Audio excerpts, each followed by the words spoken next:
One of the first questions I always get asked when talking to somebody about aviation is, how did you get your job? Luckily, the path that I took is pretty straightforward and I didn't really do anything too exceptional. In this video, I'm going to walk through my life and give you the steps that I followed to become a corporate pilot.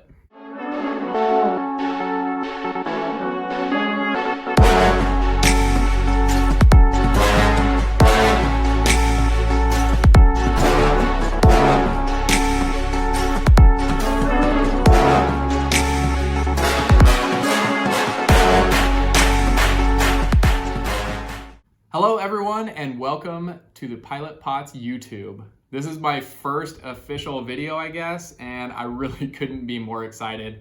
You'll have to bear with me as I learn how to create videos and create content that's exciting and enjoyable for everybody. I'm excited for the process, but bear with me a little bit if you could.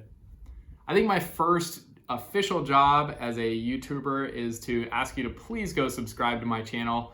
If you hit that like button, I know it does something in the algorithm to help my channel grow, and that is the primary focus right now. Creating cool content, but hopefully this channel can grow into something that is sustainable for me to continue. So go to that like button, hit it now, subscribe to the channel, and if you could, turn that notification bell on so you get notified whenever I upload a video. Now that that's out of the way, let's get into how I became a corporate pilot. So as some of you know, I grew up in Colorado and there is no other pilots or anybody in aviation in my family, but I was always fascinated with airplanes. My first experience of flying in a small airplane came when I was on a trip in Kentucky with my dad, which is where he's from, and we were in Murray, Kentucky. Went to the local airport there because one of his friends that we were visiting had a son who is currently learning how to fly. And I got to meet Ernie, the flight instructor, who still holds a pretty special place in my heart because he was the first person to give me a flight lesson. So after talking with Ernie, kind of telling him I was interested in aviation, he offered to take us up in his airplane. So we paid him to take us flying. He had a 172, a Cessna 172, I think. And he took us up for about an hour. I got to sit in the front seat. I think I was maybe 10 or 11 years old, and my dad rode in the back. And I thought that he was just gonna fly us around, but he let me fly a little bit, showed me just some very basic things, how to turn, how to climb, how to fly the airplane. And it was fascinating, and I was absolutely hooked at that point. Fast forward a couple years, and I am in high school, and I knew that I wanted to be a pilot.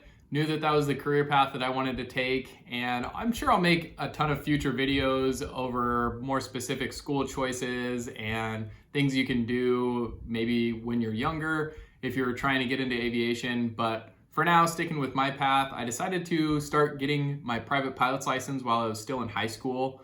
I knew I was going to go to college for flying, but I kind of wanted to figure out and make sure that it was something that I wanted to go to an actual aviation university for, and it would help put me a little bit ahead once I got to college. So started flying when I was a senior in high school and was able to get my private pilot's license while I was still in high school, which I guess is kind of a cool bragging rights when you're in high school. But also I was a dork on the drum line and marching band, so I don't know if anybody really cared. The next step for me was heading to college. I went to Kansas State University. They have an aviation school in Salina, Kansas. I think it's now called Kansas State Polytechnic, but when I was there, it was just K-State at Salina. There's a ton of awesome flying programs across the country at a variety of universities, but I chose K-State just because it worked out best for me. Again, I'll kind of try to get into that on future videos. So the actual degree that I got was a Bachelor of Science degree with an emphasis in aviation. But at K-State, I completed my instrument rating, went on to my commercial certificate, got my certified flight instructor or CFI, followed by my CFII, which is your instrument flight instructor. After I was instructor, I worked on my multi-engine rating. I was able to get hired by the university to be a flight instructor, and I flight instructed for the school for about a year and a half to build hours.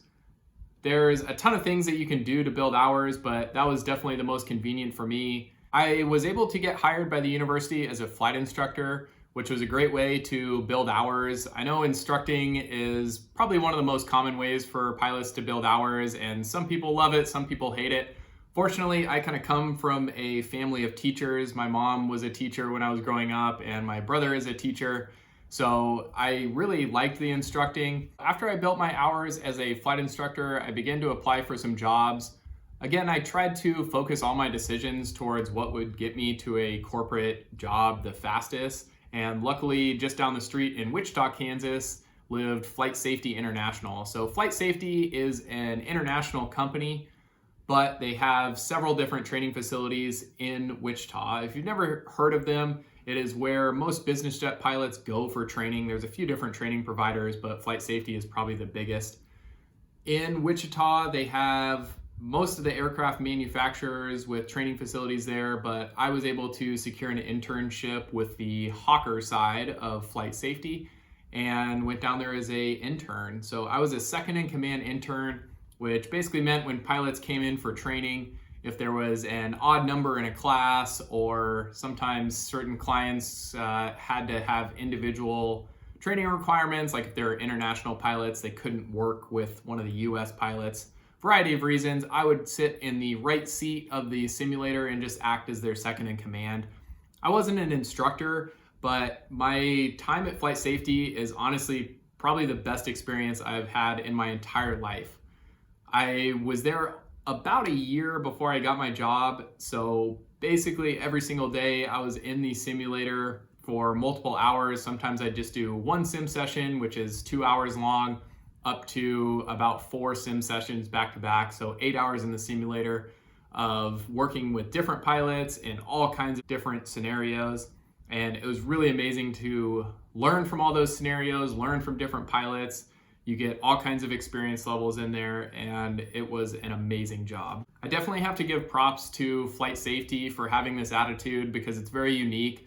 But when you intern for them, although they would love for you to stick around and eventually become an instructor for them, which some people did, they also know that I was actively looking for a job the entire time I was there. So every time I worked with a client in the simulator, it was always a possibility to kind of network with them, find out if their company was hiring, and FlightSafety really encouraged that. They did an awesome job of trying to match me up in the simulator with clients that they knew might be looking for a pilot, or with a company that was very reputable to try to get you those opportunities.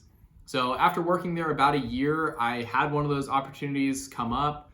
There was a pilot that was coming in from the company that I eventually went to in California, and just prior to him coming for his recurrent training, their other pilot unfortunately had to go down for some medical leave, and they weren't confident that he was going to be able to get his medical back, so they were looking for another pilot. So over the 3 days, I knew that they were looking for a pilot, and the pilot that was in there for training was the lead captain on this airplane. So we were able to go out to dinner, kind of discuss the job a little bit, and it worked out really well for me. Within a couple weeks, I was back at FlightSafety in an initial class for the Hawker 900 XP, but not as an intern, this time as an actual employee, which was really exciting. So one of the awesome deals, again, with the FlightSafety internship was that they would provide your type rating upon completion of your work time with them. So I got the type rating, a full PIC type rating on the Hawker 900, and went to my first job flying a really nice airplane out in Orange County, California. So the airplane I was flying was a Hawker 900 XP. It was actually serial number 213 of 213. It was the last Hawker 900 ever made, unfortunately. Hawker is a really neat airplane, and there's a ton of them made, and Hawker pilots definitely kind of have a unique camaraderie among them, and I feel very privileged to be able to have flown the last Hawker that has ever been made. The job flying out in California was really good. I got amazing experience. We did a lot of international flying. We did several really cool trips to interesting destinations. But the one downside for me was that it was kind of clear that I was just going to stay as a first officer with the company. Definitely not throwing shade on them, but the captain that I was with, it was kind of clear that he was going to remain captain, and they didn't really have the interest of upgrading me anytime soon. So I was with them about 2.5 years. It was an incredible experience. And through some networking as well, I was able to hear about the opportunity out in Las Vegas, which is the job I am currently at. So I talked to them. The opportunity to upgrade and advance myself was definitely there. So talked it over with my then girlfriend, now wife, and she agreed to move to Las Vegas with me. And I started with the company I'm currently at. Started as a first officer, and within a few months, I was able to upgrade to captain on the Citation 525 series. So we have a couple Citation M2s, which are just an updated CJ1, some CJ3 pluses. When I came onto the company, we just had 2 airplanes and we're getting a 3rd. And now the company is growing. After a few years, I was able to put my name in the hat for the Citation XLS Plus, a brand new airplane to the company. And luckily I was able to get selected for that. So I've been flying the Citation XLS and the Citation 525 series for about 4 years now. I absolutely love it. I feel extremely fortunate to be in the position I am now, but remember that I didn't really do anything too exceptional.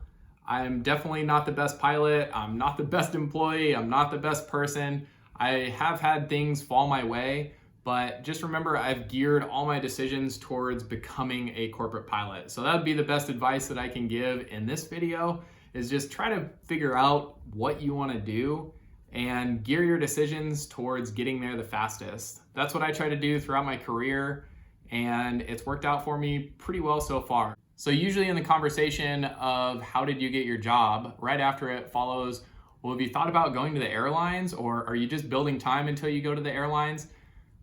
The question between corporate and airlines is a very common one, and I will definitely cover it in a future video. But that is all for this one. Thank you so much. Again, please hit that like button if you did like this video and are interested in learning more about corporate aviation and aviation in general, and subscribe to the channel. It would really mean a lot to me. Thanks so much. We'll see you next time.